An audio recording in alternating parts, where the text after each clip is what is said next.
So it looks like we got a Transformer Thursday today when it comes to pre-orders. All of those beautiful Transformers Missing Link items were posted on Hasbro Pulse for pre-order. Oddly enough, called Transformers Masterpiece Missing Link. Probably will get the real name for that in the near future. But so Missing Link CO1 Optimus Prime with trailer was up. CO2 Animated Edition was put up. Everything is up for pre-order right now. Go check it out, as well as also that Lunar Cruiser Optimus Prime and the Beast Wars VS Dinobot / Tarantulas 2-pack, the Beast Wars again stuff that we talked about this past week. So all of those are up for pre-order. Go check it out.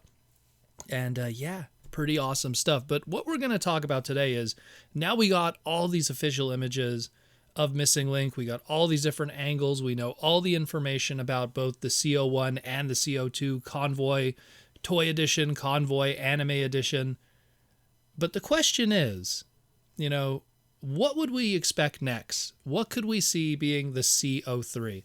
But the better question that I wondered to myself was, which G1 items have aged very well? Like, which Transformer toys have aged very well throughout the years? I don't want to go outside of G1, because when you get into like G2 and Beast Wars, that's when ball joints started showing up and self-stored weapons and articulation.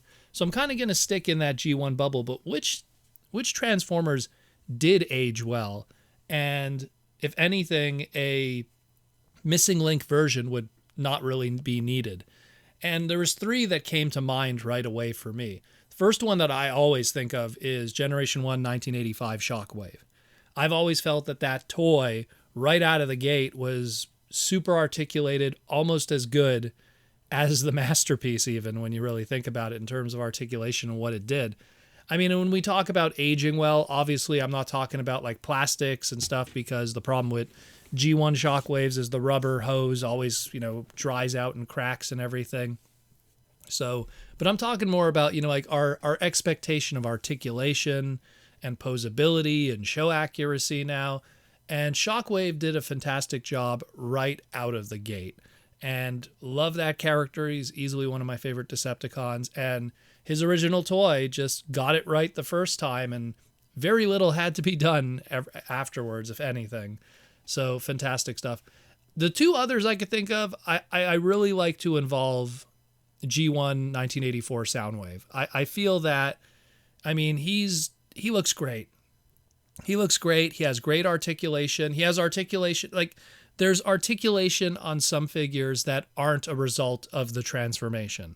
He has elbow articulation. He didn't need to have elbow articulation. It's there regardless of the transformation. So he has that. He has, pretty good swiveling shoulders and the legs and everything like that. Again, mostly due to the transformation.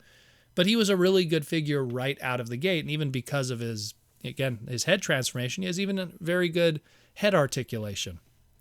Very good figure. I mean, yeah, maybe if they did a Missing Link version, they'd have to, just because of how popular Soundwave is. But really, how much more could they do to it to change it and make it better than what it was before, outside of like 1 or 2 tweaks and maybe obviously some paint deco changes for like a red visor or something for an anime version? But I really think the original Soundwave was pretty darn good right from the get-go. And the last one that I could think of is Jetfire. I've always, again, of the 3 I've mentioned, 2 of them are not even Diaclone or Microman in origin. The Shockwave and Jetfire, same story. But that Jetfire, my goodness, outside of its, fragility today because of how old it is and how the plastic has, I guess gotten fragile throughout the years. What a fantastic figure. Great articulation. Again, comes from that Macross origin, the VF1S Skull Leader. It's what a fantastic figure. And it aged amazingly. And anyone who could have a complete version of that original toy, it's almost hard to believe that it was something that was available with some of the other figures back in 1985 and 1984. So those are 3 that I could think of.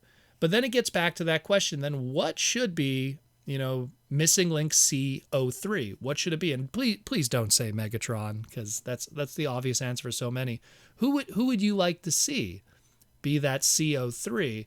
Because I kind of look at it and I go, okay, it has to be something that has just enough size that we could take advantage of articulation or, articulated hands or stuff like that. Because some of those mini bots, while they would be cool to see like an articulated Bumblebee, man, it would be so tiny. It would be so tiny and the articulation would be so minuscule. There wouldn't be a lot to work with. Yeah, again, you put a new head sculpt on it, maybe some, shoulder and leg articulation.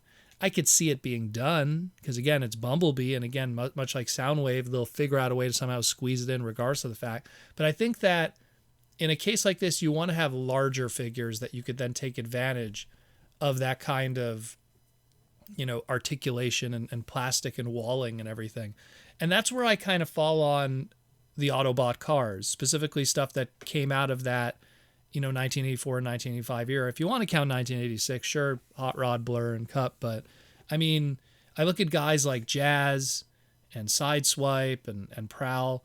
And while, yeah, they do have individual legs, they're literally just one piece that's separated, and then they call them legs. It's something where those would be figures that it would be great if they revisited it and gave it articulation to a point where it would look like they have two separate legs that could be articulated. They're just big enough that I could see them having an opening, closing hand that could grip a chrome weapon that would be included with it. So those I would actually appreciate more. And again, if they could put a little more paint, they could actually paint in the faces and put the colors in the eyes or a blue visor or something. So that's something I could see with the Autobot cars. But let me know what you would think. Definitely for a CO3. And again, don't say Megatron. Number one, again, who do you think aged well? Which figures aged quite well from the Generation 1 era and really didn't need too much of an update, let alone an articulation or quality update? And who do you think should be the next Missing Link CO3? That's the other one that's like, who should it be? Who should it be? Anyways, that's it more or less. Again, all the pre-orders are up right now. Again, you could pick up the Missing Link CO1 Optimus Toy Edition with trailer for $119.99, so $120. That's going to ship out May 24th, 2024, next year, right in the middle of the 40th anniversary. Same thing with the Anime Edition CO2 Optimus Prime. That's going to be $69.99, $70. Same thing, also May 24th. It's going to ship out next year. We got the Land Cruiser Optimus Prime. That's $74.99, $75. That's going to ship out June 30th, 2024.